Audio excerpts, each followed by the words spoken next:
বাংলাদেশ ক্রিকেটের অন্যতম আলোচিত নাম সাকিব আল হাসান। মাঠের পারফরমেন্স হোক কিংবা মাঠের বাইরের সিদ্ধান্ত, প্রতিবারই তিনি থাকেন আলোচনার কেন্দ্রে।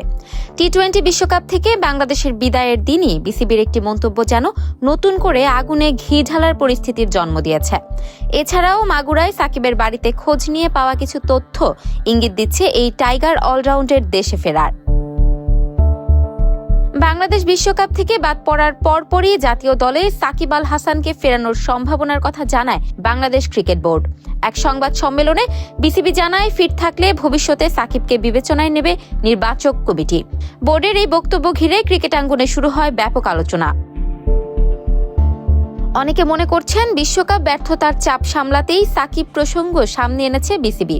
তবে সেই আলোচনা আরও জোরালো হয় মাগুরা শহরের সাহাপাড়ায় সাকিবের বাড়ির সাম্প্রতিক দৃশ্যকে ঘিরে।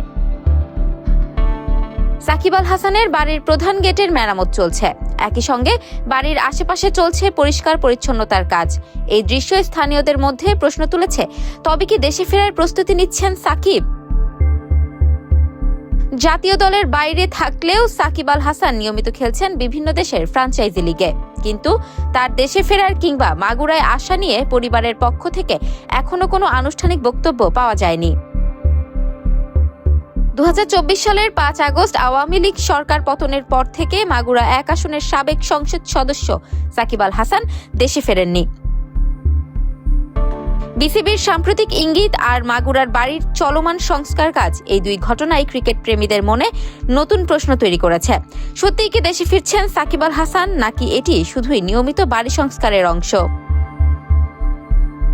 ইফফাত আরা আইরিন, ক্যাম্পাস টাইমস।